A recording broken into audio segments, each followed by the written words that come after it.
from director Lee Daniels, who did movies like Precious and The Butler. He has a new horror movie on Netflix. Can it deliver the scares? What's up, Netflix fans? Brand new movie on the platform. Let's discuss The Deliverance. Remember, before we get started, whatever it says to you, do not listen to it.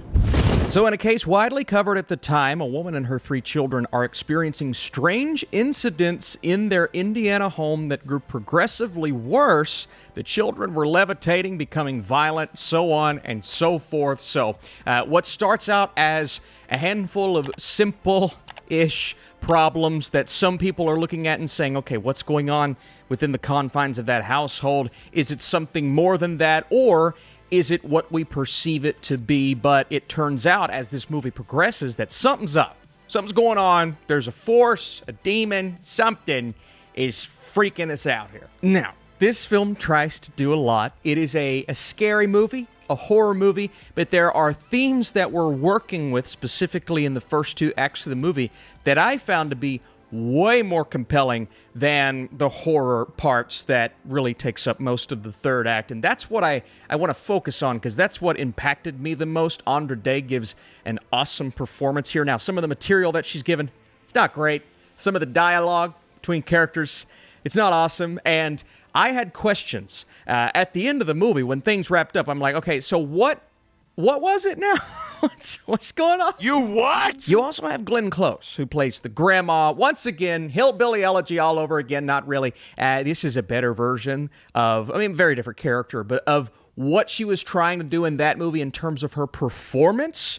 This is a better version of that. She really tackles her character in a way that some could perceive as funny. Some of her dialogue here is hilarious. Admittedly, the writing wasn't the best, but the way she owns it and attacks it, and the mystery surrounding her character, because you know she's found redemption, but can it make up for the things that she did in her past that Day's character mentions and starts mentioning as the movie progresses? And that gives you an idea as to why Andra Day's character in this film maybe isn't the best mom, because she's consistently doing things in this movie. I'm like, that's not going to help the kids. You have all this crazy stuff happening in the background, but she's not the best person in the world. Now, there is a reason for that, and we get hinted at a couple of times through the movie, but I felt like those were the opportunities that this film missed when we hit on those ideas that are far more interesting than the horror aspect of this film, because the way the horror is handled in this movie,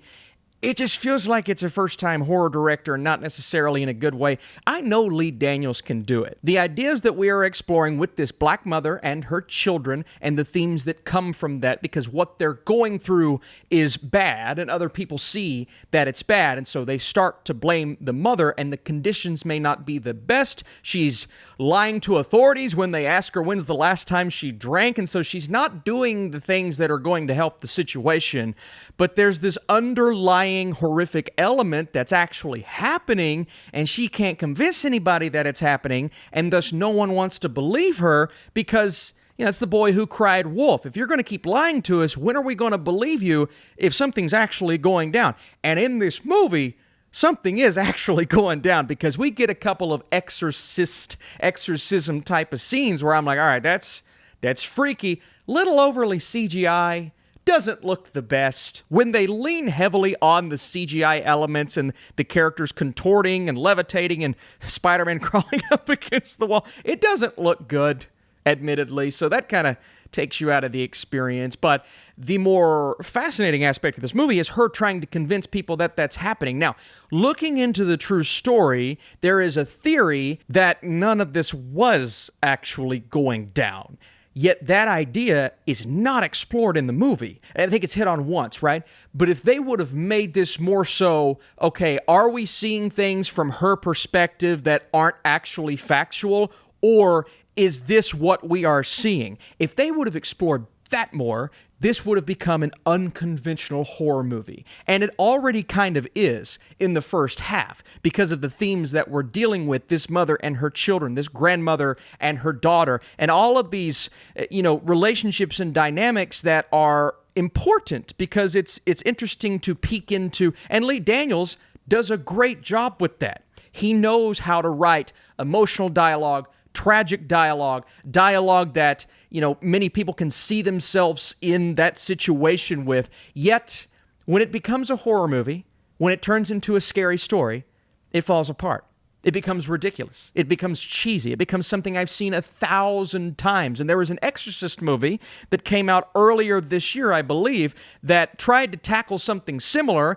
I think this does a better job than that. The idea that this could have been, is it or isn't it actually happening? That's far more interesting than cliche series of jump scares and demonic sounds and yada yada in the third act that just, again, unraveled. It's entertaining. It's ridiculous. So you could see it as fun. So this isn't, it's a bad film, but it isn't a bad, like, oh, I'm just so bored while I'm watching. No, it gets fun in the third act, admittedly, but I was just rolling my eyes at the decisions like, you're going to go for that. And then when it turns into that type of movie, it just doesn't look very good. It looks cheap and like a horror film that belongs on Netflix. And that's not really what Lee Daniels is normally doing. And so I was shaking my head at the end of the day because you took an interesting concept and you just kind of turned it generic. And so weak dialogue, strange decision-making by the characters, hard to root for some of the people that we're supposed to root for, but you are rooting for the kids. And I think the performances from the kids, they do what they need to do. Not the best I've ever seen. They're fine. But you are rooting for them to get into a better situation by the end because these poor kids, man, they go through so much in this movie. I mean, yeah, you've got demons crawling in and out of you, but then you've got your siblings who have to watch that, and your siblings who have to suffer through getting strangled in a bathtub. And so, yeah, lots of things going down with this family. It's a crazy horror movie, but I do feel as if they could have handled it better or just made more interesting decisions to make it more intriguing because the themes are intriguing. The horror, not so much. Before I give you my score, what'd you think about The Deliverance? Let me know your thoughts down below. What's the best horror movie of the year? While The Deliverance tackles some important and interesting themes in the beginning, the plot slowly unravels and becomes a generic and poorly handled horror movie by the end. The performances are solid, but there are more than a few missed opportunities along the way. And that is, I just think, the ultimate thing to think about. What could they have done better to make this a better horror movie? Because that's what it is at its core. All right, thanks for watching. I'll see you at some point today or tomorrow. Who knows?